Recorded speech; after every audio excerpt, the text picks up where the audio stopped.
노동위원회에서 부당해고 구제 신청서와 이유서가 회사에 도착합니다. 대표님이 그 서류를 처음 열어보는 순간 머리가 하얘집니다. 그 안에는 회사가 마치 악덕 사업주인 것처럼 적혀 있습니다. 이게 무슨 말이지? 이건 사실이 아닌데 이 사람 때문에 회사가 얼마나 피해를 봤는데 억울합니다. 화가 납니다. 밤에 잠도 못 잡니다. 그래서 대표님은 바로 컴퓨터를 켜서 답변서를 쓰기 시작합니다. 이 부분은 거짓입니다. 이 부분은 사실과 다릅니다. 저 근로자는 원래 문제가 많았습니다. 회사가 얼마나 피해를 봤는지 아십니까? 하나하나 반박하면서 밤새 답변서를 작성합니다. 그런데 대표님, 지금 답변서를 쓰고 계시다면 잠시만 멈춰주세요. 실제로 노동위원회 사건은 해고 자체보다 답변서를 잘못 써서 지는 경우가 더 많습니다. 심지어 해고 당시에는 문제가 없었는데 답변서를 제출하면서 회사 스스로 부당해고를 만들어버리는 경우도 많습니다. 저는 14년 동안 노동위원회 사건을 수행하면서 항상 이 말씀을 드리곤 합니다. 노동위원회 사건은 결국 서류와 증거의 싸움입니다. 오늘 영상에서는 노동위원회에서 부당해고 구제 신청서와 이유서를 받았을 때 대표님이 절대로 하면 안 되는 실수 7가지와 반드시 먼저 하셔야 되는 행동을 말씀드리겠습니다. 그리고 제가 실제 사건에서 사용하는 해고 통지서, 경고장, 심할서 등 직원관리 필수 서식을 무료로 보내드릴 테니까요. 구독 눌러주시고 고정 댓글에 있는 상담 링크에 이메일 남겨주세요. 그럼 시작하겠습니다. 네, 첫 번째, 해고 사유보다 해고 절차를 먼저 확인하세요. 저와 상담하실 때 대표님들은 보통 그 직원이 얼마나 잘못했는지를 말씀하십니다. 물론 중요합니다. 하지만 노동위원회 사건에서는 절차 위반이 하나라도 있다면 해고 사유는 볼 것도 없이 곧바로 절차상 하자가 되어서 부당해고가 됩니다. 해고 절차라고 하면 2가지가 있죠. 해고를 할 때 해고 사유와 시기를 서면으로 통지해야 된다. 30일 전에 해고 예고 또는 30일 분에 해고 예고 수당을 지급해야 한다입니다. 그런데 가장 많이 하시는 실수는 해고 통보서에 해고 사유를 회사와 맞지 않음, 취업규칙 몇 조 몇 항 위반, 근무태도 불량 이렇게 추상적으로 쓰십니다. 이런 식으로 쓰면 근로자가 무엇 때문에 해고됐는지 구체적으로 알기 어려워서 절차상 하자가 됩니다. 그래서 어떻게 할까 고민되시는 분들은 구독, 좋아요 눌러주시고 고정 댓글에 있는 상담 링크에 이메일 남겨주시면 작성 예시가 있는 해고 통지서, 경고장 등은 무료로 보내드리겠습니다.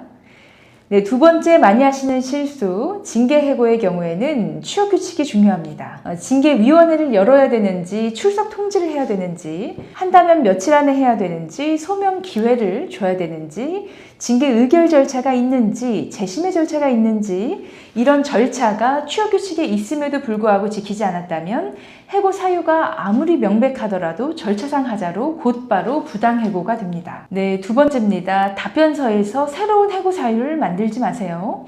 이건 정말 위험합니다. 구제 신청서를 받고 나서 자료를 정리하다 보면 이런 생각이 좀 듭니다. 아, 맞아. 이 직원 그때도 문제 있었지. 이것도 넣어야겠다. 아, 저것도 넣어야겠다. 이것까지 추가하면 우리가 더 유리하겠는데. 그래서 답변서에 해고 당시에는 언급하지 않았던 내용들을 적기 시작합니다. 하지만 답변서를 작성하면서 해고 당시 사유로 삼지 않았던 내용을 뒤늦게 추가하는 것 자체가 부당해고입니다. 왜냐하면 근로자 입장에서는 해당 사유에 대해서는 소명할 기회도 없었고 방어할 기회도 없었기 때문입니다. 당시에는 해고 절차까지 잘 밟아오시다가 갑자기 답변서를 쓰시면서 부당해고가 되는 경우가 되는데요. 절대로 새로운 해고 사유를 만들지 마세요. 네, 3번째, 근로자 주장 하나하나를 반박하는 것부터 시작하지 마세요. 이유서를 보면 근로자 주장이 길게 적혀 있습니다. 나는 업무를 잘했지만 대표가 나를 싫어해서 갑자기 해고했다. 나는 회사의 편의까지 봐주었으나 부당한 대우를 당했다. 보통 이런 내용들이 들어 있습니다. 대표님 입장에서는 정말 화가 납니다. 그래서 하나하나 반박하고 싶어집니다. 그런데 노동위원회에서는 근로자의 모든 감정과 모든 사연을 다 들어주는 곳이 아닙니다. 노동위원회가 보는 핵심은 3가지입니다. 해고 사유가 있었는가, 그 해고 사유가 사회통념상 근로관계를 계속할 수 없을 정도로 중대한가, 해고 절차가 적법했는가, 근로자의 잘못에 대해 해고가 합당한가, 근로자가 100가지를 주장한다 하더라도 노동위원회는 이 3가지만 봅니다. 그런데 대표님들이 감정적으로 답변서를 쓰면서 근로자의 주장에는 열심히 반박을 했는데 정작 노동위원회에서 보는 핵심 3가지가 빠져있는 경우가 대다수입니다. 그러면 노동위원회 입장에서는 이렇게 보입니다. 회사가 화가 난 것은 알겠다. 근데 해고가 정당했다는 증거는 어디에도 없구나. 회사가 정당한 해고였음을 입증하지 못하는구나. 이렇게 본다는 겁니다. 네, 4번째입니다. 감정적인 표현은 쓰지 마세요. 네, 대표님 입장에서는 억울합니다. 정말 억울합니다. 그 마음은 제가 충분히 이해합니다. 하지만 답변서에는 감정이 아니라 증거가 들어가야 됩니다. 답변서에 이런 표현들 정말 많이 쓰시는데요. 정말 위험합니다.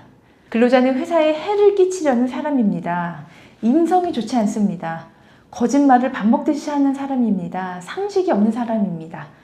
네, 이런 표현은 대표님의 분노는 보여줄 수 있지만 해고의 정당성을 입증해 주지는 못합니다. 노동위원회는 이 사람이 나쁜 사람인지 좋은 사람인지를 판단하는 곳이 아닙니다. 해고가 법적으로 정당한지 판단하는 곳입니다. 그래서 이렇게 써야 됩니다. 지각은 언제를 포함해서 총 출근일 중에 몇 %가 지각이었다. 업무 지시 불이행은 몇 월 며칠 있었고 그로 인해 이러한 업무상 문제가 발생했다. 그래서 회사는 몇 월 며칠에 면담을 진행했다. 그리고 몇 월 며칠에는 경고장을 교부했다. 그럼에도 같은 문제가 3차례 이상 반복되었다. 네, 이런 식으로 사실과 증거 중심으로 가야 됩니다. 대표님의 감정을 덜어내야 사건이 선명해지고 강해집니다. 5번째, 답변서보다 먼저 사건 타임라인을 만드셔야 됩니다. 네, 제가 부당해고 사건을 맡으면 제일 먼저 하는 일이 있습니다. 바로 사건 타임라인 정리입니다. 입사일, 문제 발생일, 주의 또는 경고일, 면담일, 징계위원회 통지일, 징계위원회 개최일, 소명기회 부여 여부, 해고 통보일, 해고 효력 발생일, 이 흐름을 시간 순서대로 쭉 정리합니다. 왜 이게 중요할까요?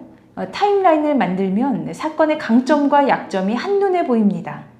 예를 들어서 근로자가 계속 문제를 일으켰다고 주장하지만 실제 기록은 마지막 한 달에만 집중되어 있을 수 있습니다.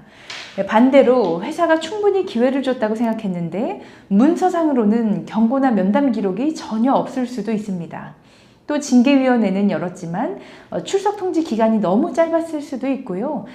해고 사유가 너무 추상적으로 적혀 있을 수도 있습니다. 이런 약점을 답변서 제출 전에 먼저 알아야 대응할 수 있습니다. 약점을 모른 채 답변서를 제출하면 나중에 신문회의에서 크게 공격당합니다. 네, 6번째, 답변서에는 모든 이야기를 쓰는 것이 아니라 이길 수 있는 내용만 쓰는 겁니다. 많은 대표님들이 답변서를 길게 쓰면 유리하다고 생각하시는데 전혀 아닙니다. 좋은 답변서는 보통 이렇게 갑니다. 이 사건의 핵심 쟁점은 무엇인지 정리합니다. 둘째, 해고 사유를 구체적으로 정리합니다. 셋째, 그 사유를 입증하는 증거를 연결합니다. 넷째, 회사가 개선의 기회와 절차를 부여했다는 점을 설명합니다. 5번째, 해고가 불가피했다는 결론으로 갑니다. 즉, 답변서는 억울함을 토로하는 글이 아니라 노동위원회 위원들을 설득하는 문서입니다. 위원들이 보고자 하는 내용을 써야 됩니다. 이 사건은 왜 해고가 불가피했는가? 회사는 어떤 절차를 지켰는가? 근로자에게 어떤 기회를 주었는가? 해고 말고 다른 선택지가 왜 어려웠는가? 이 흐름이 보여야 한다는 겁니다. 네, 7번째입니다. 대표님 혼자 답변서를 쓰기 전에 반드시 확인하셔야 될 체크리스트가 있습니다. 네, 해고 통지서가 있는가? 해고 사유와 시기가 구체적으로 적혀 있는가? 추억규칙상 징계 절차를 지켰는가? 소명의 기회를 부여했는가? 경고장이나 면담 기록들이 있는가? 업무상 피해나 반복성을 입증할 자료가 있는가? 근로자에게 개선의 기회를 준 기록이 있는가? 해고 이외에 감봉, 정직 등의 다른 수단을 검토했는가? 이 체크리스트를 확인하지 않고 답변서를 쓰면 위험합니다. 왜냐하면 답변서에 한 번 적은 내용은 나중에 바꾸기 어렵기 때문입니다. 처음에는 이렇게 썼다가 나중에는 저렇게 말하면 노동위원회에서는 회사 주장을 신뢰하기가 어렵다고 보고 신문회의에서 반드시 공격이 들어옵니다.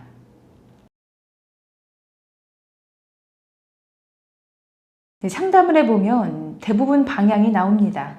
이미 부당해고 가능성이 높고 질 가능성이 큰 사건이라면 괜히 노동위원회 신문회의까지 끌고 가지 마시고 최대한 빨리 합의해서 비용을 줄이시라고 말씀드리고 있습니다. 반대로 회사가 충분히 이길 수 있는 사안이라면 합의하지 않으셔도 된다고 말씀드리고 있습니다. 그래서 저희는 무조건 사건을 수임하는 것이 아니라 정말 다퉈볼 만한 사건이라고 판단되는 경우에만 사건을 맡고 있습니다. 상담만 받아보셔도 현재 사건이 이길 사건인지 질 사건인지 합의를 검토해야 되는 사건인지 방향을 잡는 데 큰 도움이 되실 겁니다. 현재 노동위원회에서 구제신청서와 이유서를 받은 상황이시라면 편하게 연락 주시기 바랍니다. 그리고 제가 실제 사건에서 사용하는 해고 통지서, 경고장, 심할서 등 직원관리 필수 서식을 무료로 받아보고 싶으신 분들은 고정 댓글에 있는 상담 링크에 이메일 남겨주시고 좋아요와 구독도 부탁드립니다. 오늘 하루도 고생 많으셨습니다. 다음 영상에서 뵙겠습니다. 감사합니다.